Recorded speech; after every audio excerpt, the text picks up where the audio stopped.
जय श्रीमान नारायण। दोस्तों कैसे हैं आप लोग अच्छे होंगे। मैं अपना यूट्यूब चैनल पर आप सभी को स्वागत करती हूं। आप लोग कैसे हैं कमेंट में ज़रूर बताइएगा। मेरा विश्वास है कि आप लोग अच्छे ही होंगे। मैं आज सोमवार दिन है दोस्तों, मैं आप लोग को शिव चर्चा गीत सुनाने जा रही हूँ।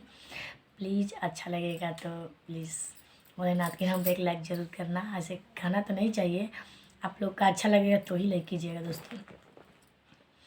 भोला भोला पुकारी नारा तो दीना, भोला भोला पुकारी नारा तो दीना, हमारा नींदो ना लागेला भोला बिना, हमारा नींदो ना लागेला भोला बिना।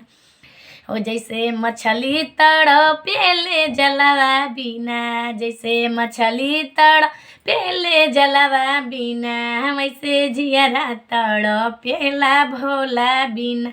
भोला भोला पुकारी नारा तो दिन, हमारा नींदो ना लागेला भोला बिना।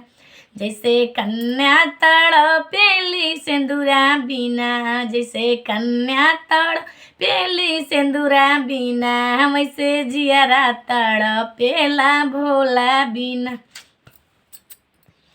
हो भोला भोला पुकारी नारा तो दीना, हमारा नींदो ना आवेला भोला बिना।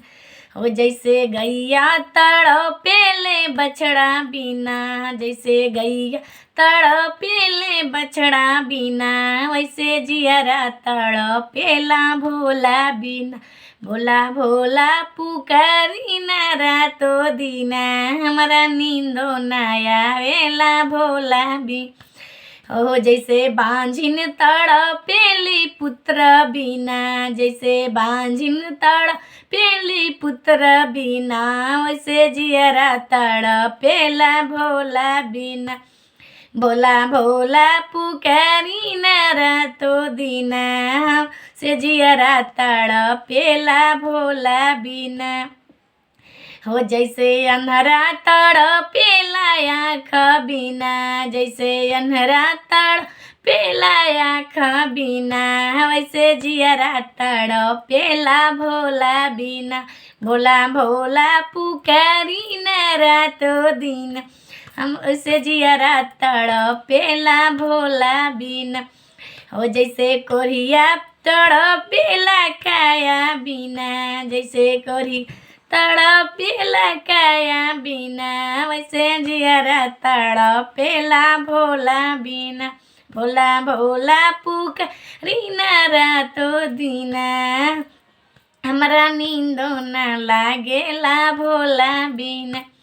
हो जैसे शिशिया तड़पेली दया बिना, ऐसे शिशिया तड़पेली दया बिना, वैसे जियरा तड़पेला भोला बिना। भोला भोला पुकारी नारा तो दीना, हमारा नींदो ना लागेला भोला बिना, हमारा नींदो ना लागेला भोला बिना। जय बोलिए दोस्तों। आप लोग का गीत अगर अच्छा लगा हो तो प्लीज़ एक लाइक ज़रूर करना। अगर आप लोग चैनल पर नए आ रहे हैं तो सब्सक्राइब करना, लाइक करना, कमेंट करना और शेयर करना। तब तक के लिए राधे राधे, जय माता दी।